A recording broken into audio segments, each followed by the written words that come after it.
హరి ఓం. ఓ నమో నారాయణాయ. ఓం నమో వెంకటేశాయ.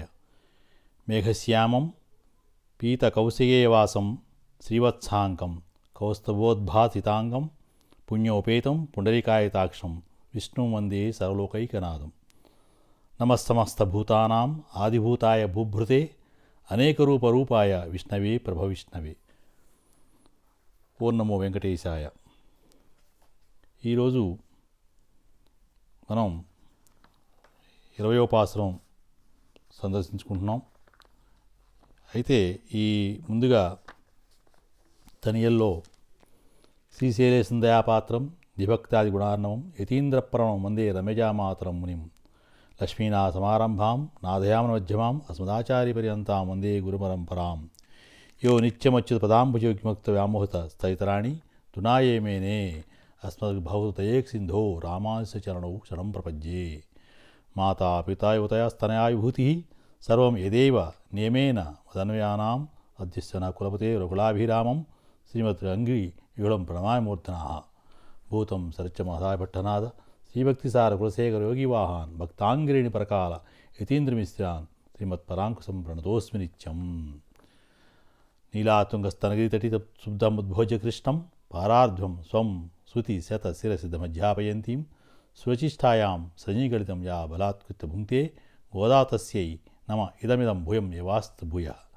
అన్నవయల్ పుదువై ఆండాళ్ அரங்கருக்கு பன்னு திருப்பாவை பல்பதியம் இன் இசையாள் பாடிக் கொடுத்தாள் நல் பாமாலை பூமாலை சுடி கொடுத்தாளை சொல்லு. சுடி கொடுத்த சுடக்கொடியே தொல்பாவை பாடி எருள்ள வல்லா பல் விளையாய் నాడి నీ వేంగడ వరకు ఎన్నై విధియేంద్ర ఎన్నై మాత్రం నాం కణవాన్మే నల్గు. ఈ విధంగా మనం తనిజలను దర్శించుకొని మరి అమ్మవారిని స్మరణ చేసుకుని 20వ పాసురంలోకి ప్రవేశించాం. 20వ పాసురంలో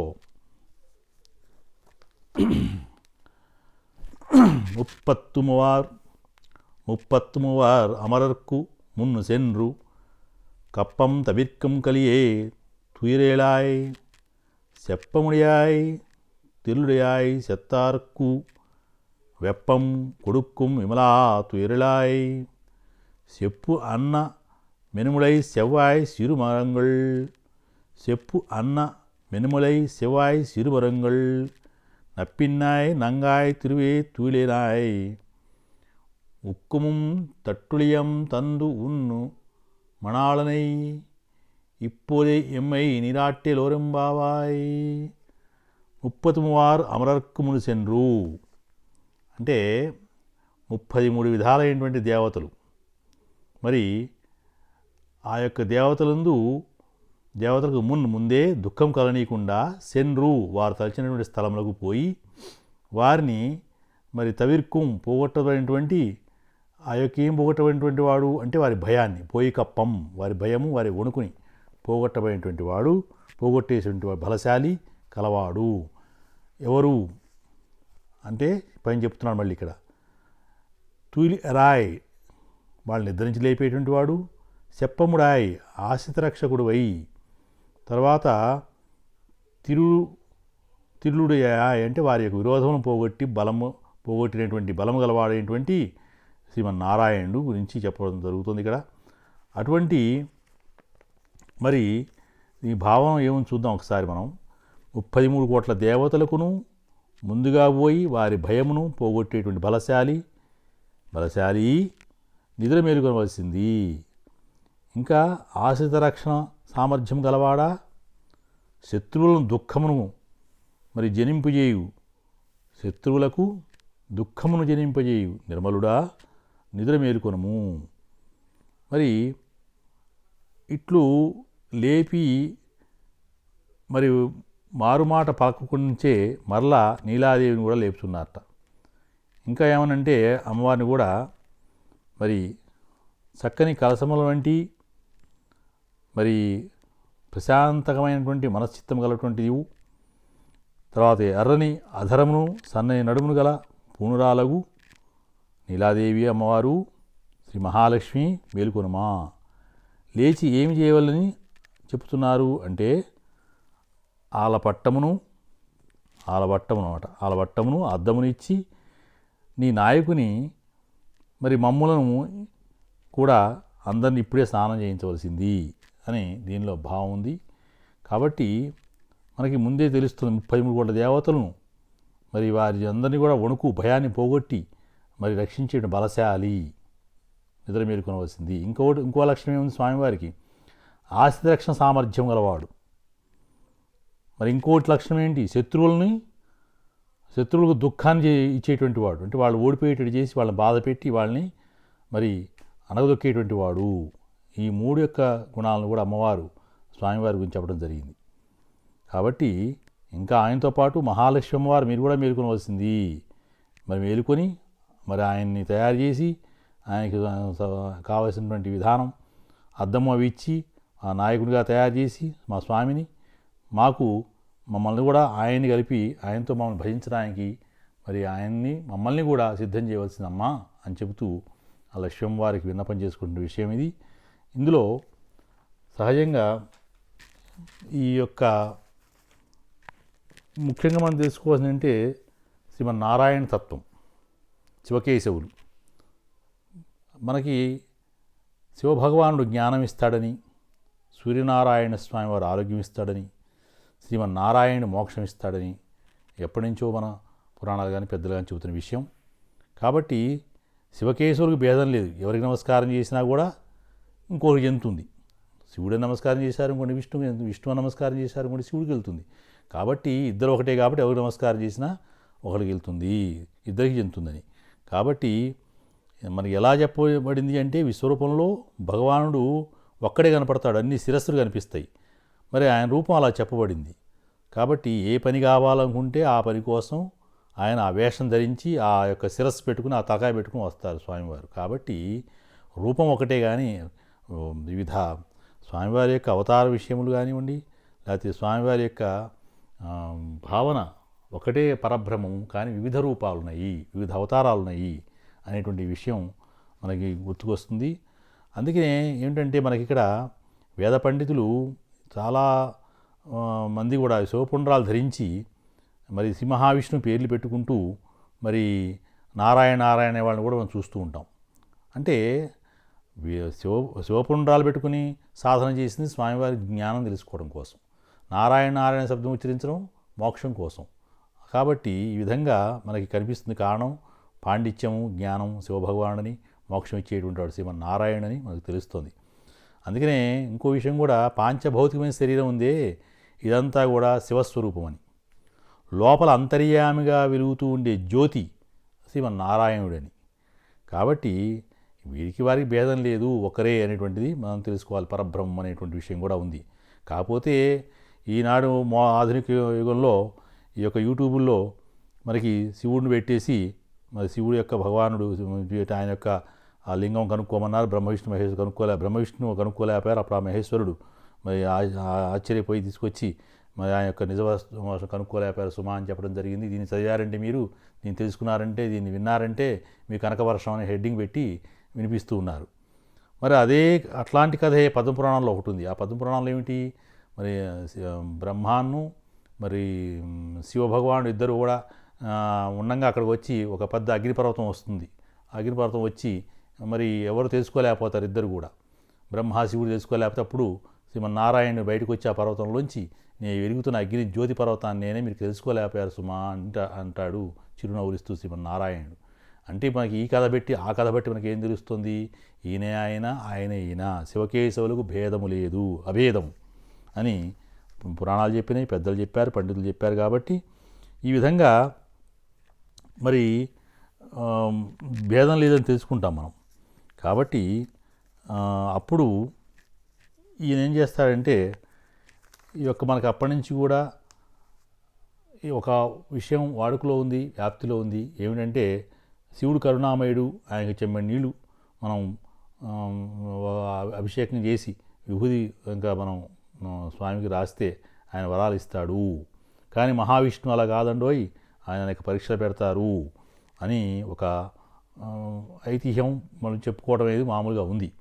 అయితే ఇద్దరూ ఒకటే, ఎవరి ఏ పని కావాల్సి వస్తే ఆ పనిలో ఆ వేషంలో వస్తారు భగవంతుడు, పరబ్రహ్మ స్వరూపం. అని అనుకున్నప్పటికీ కూడా ఇక్కడ శివభగవానుడు బోళాశంకరుడని, మరి ఆయన మంగళస్వరూపుడు, శుభాలు కలిగి ఇచ్చేవాడు, శుభాలనిచ్చేవాడని. అయితే మరి ఆయన భక్తులు ఏమిటంటే మొండిగా మరి తపస్సు చేసి వరాలు పొందటం, స్వామి ఆయన కరిగిపోయి మరి భక్తవత్తులుగా వచ్చి వాళ్ళకి వరాలు ఇవ్వటం చేస్తూ ఉంటారు స్వామి. ఈయన ఏం చేస్తాడు, స్థితికారకుడు ఈ మహావిష్ణువు కదా. ఈ మహావిష్ణువు స్వామి వారు ఏం చేస్తాడంటే మరి స్థితిని చూసుకోవాలి, పాలించాలి, మరి ఇంకా పని ఉంది, వ్యవహారం చాలా ఉంది, మరి అప్పుడే దుకాణాలు మూసేస్తే కుదురుతుంది, కుదరదు కదా. అందుకనే స్వామి ఏం చేస్తాడంటే కొంచెం మళ్ళీ అవతారం ఎత్తొచ్చి కొంచెం జిత్తులు మారితనంగా చూపించి రాక్షసుని అటు తీసుకొచ్చి ఇటు తీసుకొచ్చి ఏదో రకంగా వాడిని భస్మాసుడిలా వాడి చెయ్యి వాడి మీద పెట్టుకున్నట్టు చేస్తాడు రాక్షసుడిని. ఆ విధంగా అనేక మంది రాక్షసుల్ని వాళ్ళ ద్వారా వాళ్ళనే సంహరించి, చేతగా కుదరకపోతే ఈయనే సంహరించి ఇలా రాక్షసులను మట్టి కరిపించి మరి భూభారం తగ్గించి మరి పాలిస్తూ ఉంటాడు శ్రీమన్నారాయణుడు. ఏంటంటే ఈయన స్థితికారత్వం చూసుకోవాలి కదా. ఆయన వరం ఇచ్చాడు స్వామివారు, కరెక్టే. ఇచ్చిన తర్వాత వీడేమో ప్రపంచాన్ని నాశనం చేయడం మొదలు పెడితే ఎన్నో యుగాలు గడవాల్సింది, ఎంతో లెక్క ఉంది దానికి. కాబట్టి స్వామివారు ఏం చేస్తాడంటే ఆ విధంగా వాళ్ళని సంహరించి దానికోసం అవతారాలు ఎత్తొచ్చి మరి ఆయన ఆ విధంగా స్థితికారత్వము, స్థితిని నిలబెడతాడు, సృష్టి స్థితి లయములు అనేటువంటివి. కాబట్టి ఈ విధంగా శ్రీమన్నారాయణుడు మరి అక్కడ శివుడు, ఇక్కడ విష్ణు భగవానుడు, ఎవరి పాత్ర వారిదే. శివాయ విష్ణుపాయ శివరూపాయ విష్ణువే అన్నారు, కాబట్టి భేదాలని చెప్పారు, ఒకటే పరబ్రహ్మం అన్నారు. అలా ముక్కోటి దేవతలను రక్షించడానికి దశావతారాలుగా వచ్చిన స్వామి ఇంకా ముక్కోటి దేవతలను కూడా ఆంతరంగా రక్షించడానికి కూడా చాలా కథలు వచ్చి ఉన్నాయి, మనకి పురాణపరంగా చాలా ఉన్నాయి. ఇంకా ఈయన మరి ఈ స్థితికారకత్వం ఉండడం వలన 14 లోకాల రక్షణాభారం తీసుకొని మరి ఇలాంటివి నడిపిస్తూ ఉంటాడు. అవసరమైనప్పుడు కూడా ఒకరు ప్రయోగిస్తుంటే ఇంకొకరు ఆయుధంగా అవుతారు, ఒకరు ఆయుధంగా అయితే దాని శక్తిగా ఒకరు మారుతారు. ఇట్లా రాష్ట్ర సంహారం చేస్తూ ఉంటారు శివకేశవులు. ఇటువంటి మన గాథలు వాంగ్మయంలో చాలా ఉన్నాయి. అయితే ఈ యొక్క దీంట్లో చూసినట్లయితే పరింగడి సీతారామాచార్యుల వారు పరతత్వ పరిశోధన అని ఒక గ్రంథం రాశారు. దాంట్లో వారు ఈ యొక్క విష్ణు పరమాత్మ, విష్ణుదేవుడి గురించి అనేక అవతారములు అవన్నీ కూడా వారు దాంట్లో ఉదహరించడం జరిగింది. మరి ఆ విధంగా ఈయన ఇదే నా సర్వేశ్వరమని కూడా సర్వేశ్వర్యమైనటువంటి శివుడు, రుద్రుడు అధర్వవేదం ముందు వివరిస్తాడు. ఏమనంటే మహాభారతం నందు కూడా బ్రహ్మ రుద్రునితో తవ ఆంతరాత్మ మమ చహ యా చైన్యే దేహి సంగీతజ్ఞ, తర్వాత సంగీత అంటాడు. అంటే ఈ పరమేశ్వరుడు నారాయణుడే అంతరాత్మ అని చెప్తాడు బ్రహ్మకు రుద్రుడు. కాబట్టి ఈ విధంగా ఇతర దేహదారులందరికీ కూడా మళ్ళీ బ్రహ్మకు రుద్రుని కూడా పరమేశ్వరుడు నారాయణుడు అంతరాత్మ అనుకున్నాం కదా. కాబట్టి అందరికీ కూడా అంతరాత్మ నారాయణుడు ఉన్నారని చెప్తారు. ఇంకా విష్ణునాత్మ భగవతో భవశ్యామిత తేజస, అమిత తేజ సంపన్నుడు భగవంతుడు రుద్రునికి ఆత్మ నారాయణుడు. ఏతద్వౌ వివిధ శ్రేష్ట ప్రసాద క్రోధజౌ స్మృతౌ తదాదర్శిత పంధానౌ సృష్టి సంహారకారక.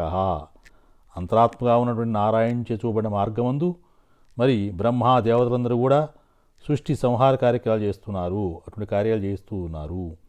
బ్రహ్మాదేవ జీవితంలో కూడా ఆత్మనిటి కూడా అంతర్యామి నారాయణుడే అని చెప్తూ, కాబట్టి ఈ యొక్క దేవతలు ఎవరిని ఉపాసన చేసినా కూడా పరమాత్మని పూజించినట్లు అవుతుంది. ఏ యథామాం ప్రపద్యంతే తాం స్తదైవ భజామ్యహం మమ వర్త్మాను వర్తంతే మనుష్య పార్థ సర్వస్య అనేటువంటిది మనం భౌతికలు చూస్తుంటాం. కాబట్టి మరి సర్వదేవనమస్కార కేశవం ప్రతిగచ్చేది అది కూడా ఉంది. ఈ విధంగా ఏ విధంగా మనం అర్చన చేసినప్పటికీ కూడా మేము శ్రీమన్నారాయణని పొందుతూ ఉంటాం సుమా అనేటువంటి మనకి చెప్పబడి ఉంది.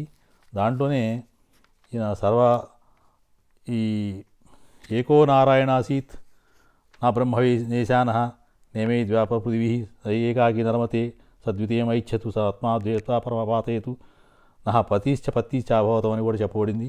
కాబట్టి ఈ పోతన భాగవతంలో కూడా నారాయణుడు శ్రీకృష్ణుడిని ప్రార్థించారని చెప్పి, ఇంకా మరి ఆయన యొక్క అవతారములు, మరి అవతారములు, అత్యంశవతారములు ఇలా చాలా ఉన్నాయి అని కూడా మనకి తెలుస్తుంది. ఇవన్నీ కూడా మరి ఏ విధంగా ఈ యొక్క అవతారం తాల్చి లోకరక్షణ పరాయణత్వం చేయడం కోసం, భక్త సంరక్షణ చేయడం కోసం, భక్తులకి బాధ కలిగించి దుష్టులు శిక్షించినప్పుడు బాధ కలిగించి దుష్టులు శిక్షించడానికి, తర్వాత ఇంకా ఏమిటంటే ఈ యొక్క భాగవతం అంతా కూడా శ్రీమన్నారాయణ యొక్క తత్వము, అవతారములు ఇవన్నీ కూడా చెప్పడం జరిగిందని చెప్పబడింది. దాంట్లో ఏకవింశ అవతారములు ఉన్నాయి. పరవ్యూహ అంతర్యామి అర్చావతారాల్లో భగవంతుడు ఉంటాడని ప్రమాణం. దీన్ని పంచావతారం అంటారు. దీంట్లో పరుడు పరవాసుదేవుడు, జ్ఞాన శక్తి, జ్ఞానము శక్తి, బలము, ఐశ్వర్యము, వీర్యము, తేజస్సు అనేటువంటి 6 గుణాలతో పరమాత్మ నిండి ఉంటాడు. ఆ 6 గుణాలుంటే పరమాత్మ అంటారు. జ్ఞానము, శక్తి, బలము, ఐశ్వర్యము, వీర్యము, తేజస్సు అనేటువంటివి ఉండాలి. అప్పుడు పరమాత్మ యొక్క శక్తి కింద మనం లెక్క కడతారన్నమాట. పురాణాలు కానీ వేదాలు కానీ చెప్పబడిన విషయం అది. కాబట్టి సృష్టి స్థితి లయకర్త ఇతరు మరి ఈ విధంగా 4 వ్యూహాలను కూడా ఉంచి వాసుదేవ సంకర్షణ ప్రద్యుమ అనిరుద్ధ వ్యూహములందు ఈ వాసుదేవ స్వరూపము మరి ఈ యొక్క మరకతతో చేసిన గిరివలే పర్వతం వలె కూడా తెల్లని వర్ణం కలిగి క్షీరసాగరం ఉంటుంది అని ఒక వర్ణన. ఇంకా సంకర్షణ రూపం ఎలా ఉంటుందంటే తెల్లగా నల్లని వస్త్రము, తర్వాత హాలాయుధం అంటే నాగలి లాంటి ధరించి ఉంటాడు అని ఒక వర్ణన ఉంది. తర్వాత ఇంకా ఈ విధంగా పాతాళము మరి ఇంకా లోకమును సంహరించదలిచినప్పుడు ఏకాదశి రుద్రులు 3 కన్నులు కలిగి త్రిశూలం ధరించిన వారినిగా సృజించి వస్తారు. ఇంకా ప్రద్యుమ్న వ్యూహం ఇది స్వరూపం ఈ చీకటి చెట్లు పువ్వులంటి శైలేచ్ఛాయ కలిగి ఉంటుంది. దీని అధిష్టాత అంటే కొంచెం నల్లగా ఉంటుంది అని. దీనికి అధిష్టాత బ్రహ్మదేవుడు. ఈ అనిరుద్ధ స్వరూపం చక్కగా వికసించినటువంటి నల్ల కల్వ పువ్వులు వంటి ఛాయతో ఉంటుంది. దీని యందు చంద్రుడు అధిష్టాన దేవతడు, మనస్సుకి ఈయన అధిష్టానం. ఈ అనిరుద్ధ వ్యూహమే జగత్పత్తికి బాగా నిర్వహించడానికి ఉపయోగపడుతుంది అని చెప్పబడింది. ఆ పరవాసుదేవుడే ఇటు 4 వ్యూహములుగాను మరి వైభవములుగాను మత్స్య కూర్మ మరి అవతారములుగాను మరి ఇంకా అంతర్యామి రూపమును జీవాత్మ ఉండటం, సర్వాంతర్యామి సర్వభూతాంతర్వర్తియు ఈ విధంగా ఉండి ఇంకా అర్చారూపంలో కూడా మనకి స్వామివారు రావడం జరిగింది. కాబట్టి ఏ విధంగా చూసినప్పటికీ కూడా అవతారములు దశావతారములు ఇంకా ఏకవింశ సత్యావతారములు ఉన్నాయి. ఈ యొక్క భాగవతంలో ఏకవింశ సత్యావతారములు ఇట్లా వర్ణింపబడింది. ఏమిటంటే అవి పరమాత్మ కౌమారమును సర్గమును బ్రాహ్మడై బ్రహ్మచర్య వ్రతం ఆచరించడం 1, 2 యజ్ఞవరాహుడై పుట్టి జగజ్జనమునకు రసాతలముందున్న భూమిని ఉద్ధరించడం, 3 నాదురై జన్మించి మరి కర్మ సంబంధమైనటువంటి కర్మ నిరోధ సంబంధమైనటువంటి వైష్ణవ తంత్రం చెప్తాడు.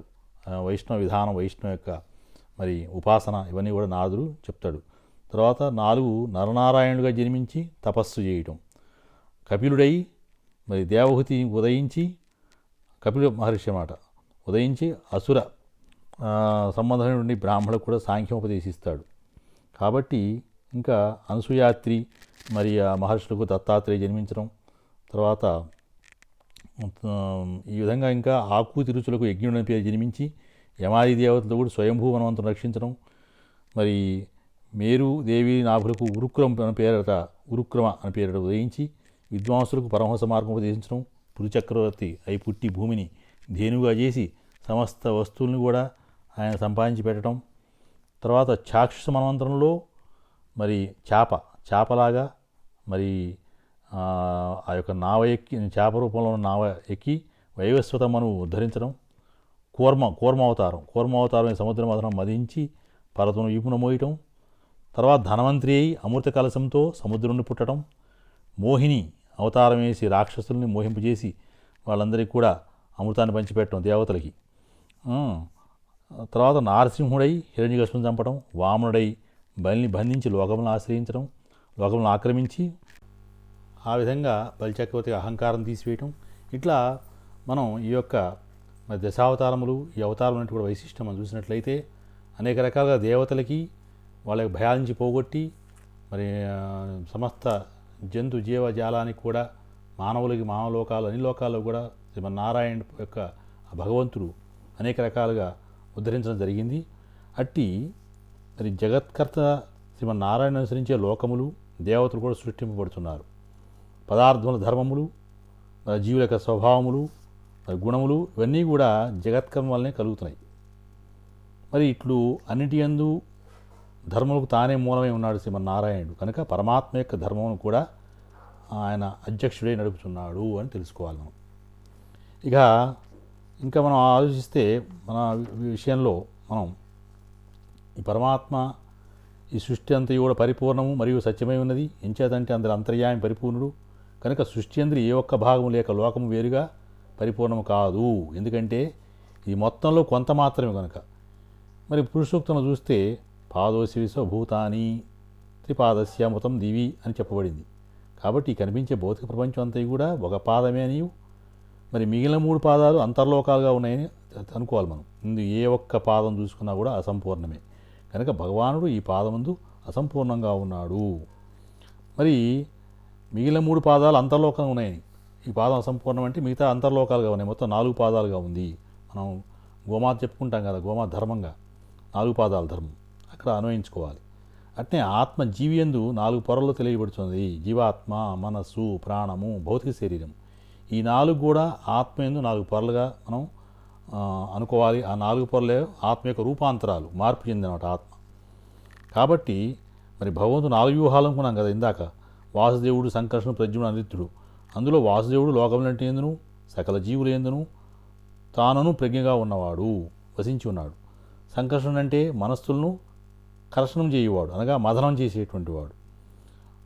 ప్రద్యుమ్నుడు అంటే తన కాంతిచే ప్రపంచమును వెలిగించేవాడు. ఈ విధంగా స్వామి ఇట్లా ఉన్నాడని చెప్పుకున్నాం మనం.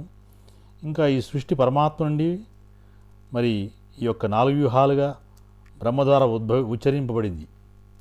బ్రహ్మది 4 స్థితిగా మార్చాడు. దాన్ని ఆ విధంగా ఉచ్చరించడానికి వీలుగా అవి పరావాక్కు, పశ్యంతి వాక్కు, మధ్యమ వాక్కు, వైఖరి వాక్కు అనేటువంటివి ఉన్నాయి.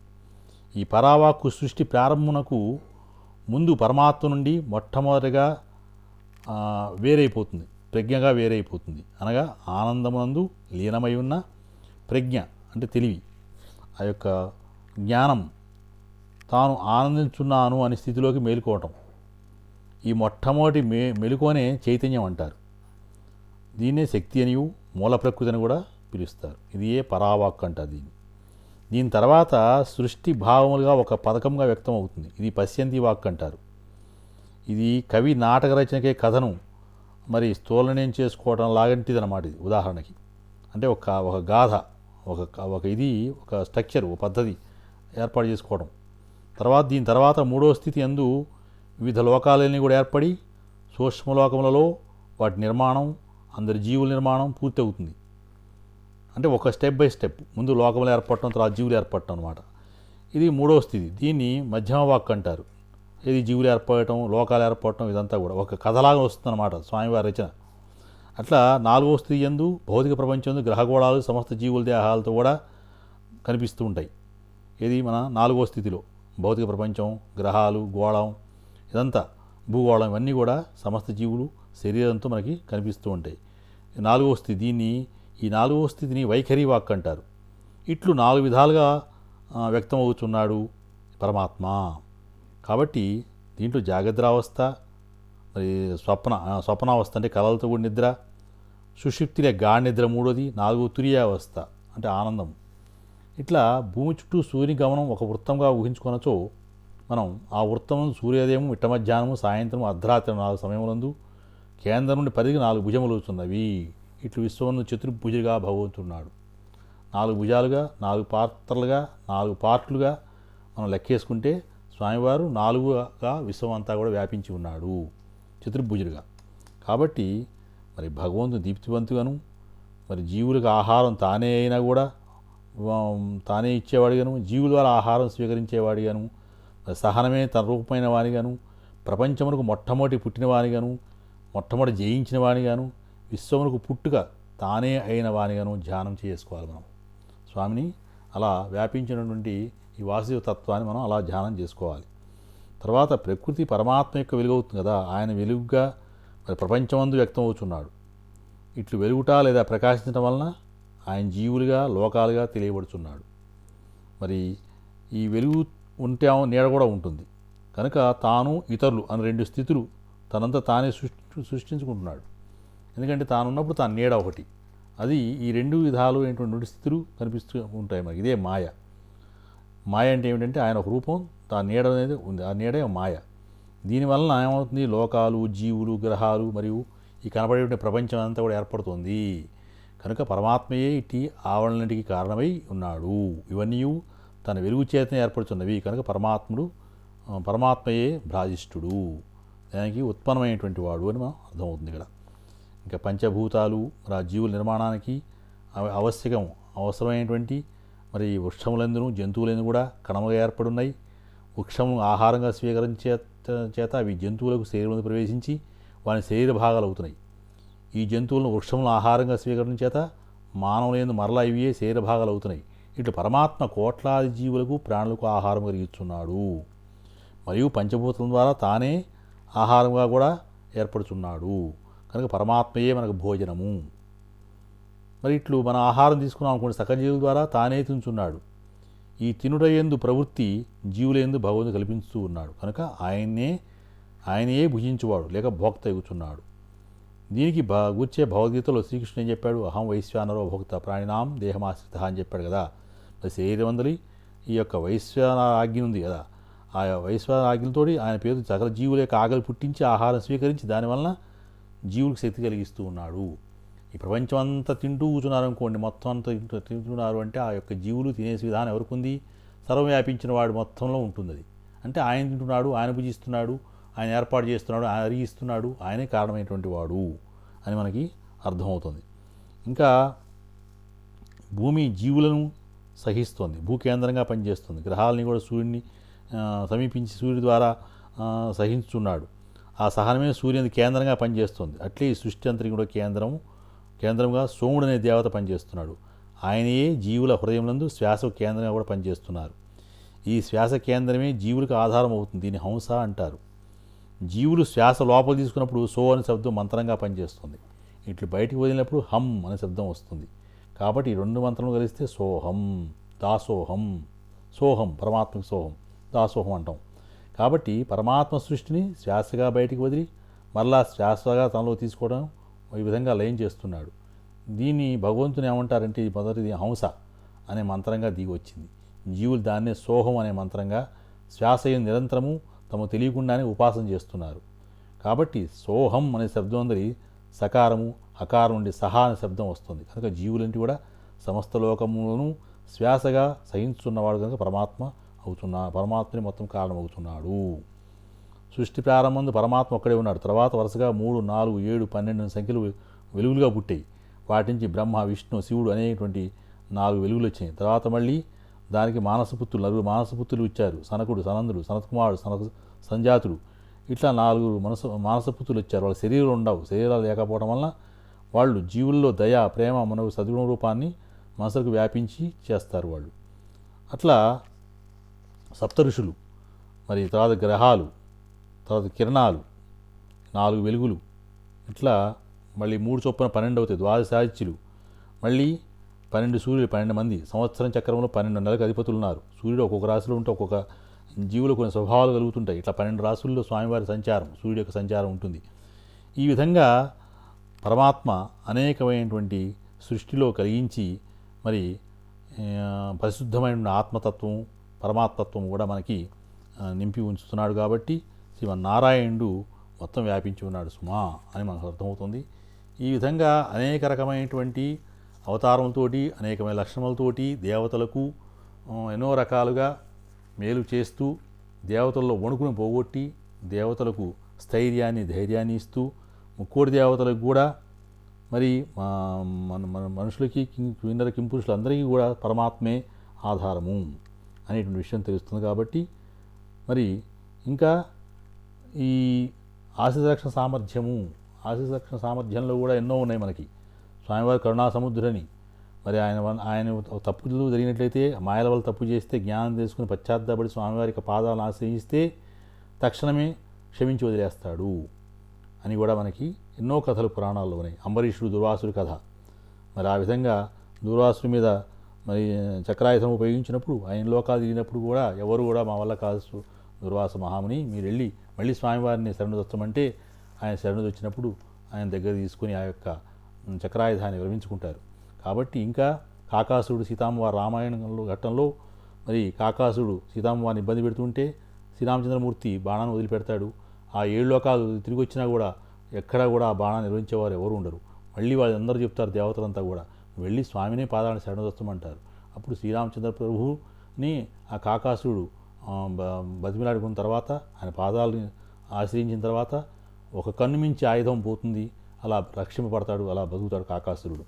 కాబట్టి ఇంకా శ్రీమద్ రామాయణంలో లంక వెళ్ళేటప్పుడు సముద్రుడు విర్రవీగడం, సముద్రుడు విరవీగినప్పుడు అహంకారాన్ని ఆయన ధనుసంకారం చేస్తే ఆ అహంకారం పోయి స్వామివారి పాదం వచ్చి పడతాడు సముద్రుడు. ఇలా ఎన్నో కథలు మనకి పురాణాల్లో ఉన్నాయి. ఇంకా శంఖచూడు రాక్షసుడు ఆయన్ని అడగటం, ఆ తర్వాత ఆ పిల్లవాడిని తీసుకొచ్చి ఆ గురువు గారికి ఇవ్వటం, మళ్ళీ రక్షింపబడటం, ఇలా ఆయన పాదాలు ఆశ్రయించినటువంటి రాక్షసులకు కానీ ఎవరికైనా సరే కూడా ఆయన మరి క్షమ ద్వారా దయగలిగి ఆయన అందరినీ కూడా ఆదుకుంటాడు సుమా అని అమ్మవారు మనకి చెబుతూ ఉంది ఈ పాసురంలో. ఈ విధంగా మనం అనేక రకమైన విషయాల్ని స్వామివారికి అన్యావతారమును కూడా మనం ఒకసారి స్మరణ చేసుకోవడానికి అవకాశం ఇచ్చింది అమ్మవారు. తను ఆచరిస్తూ మంచిది ఆచరింపజేస్తూ ఆ యొక్క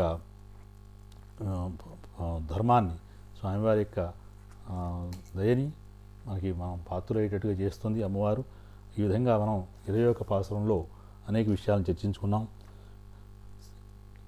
కర్కటే పురఫలున్యాం తులసీకానోద్భవాం పాండవి సంభరాం గోదామందే శ్రీరంగనాయకీం సిహకాంతాయ కళ్యాణధియే ధిర్దినాం శ్రీవేంకటివాసాయ శ్రీనివాసాయ మంగళం.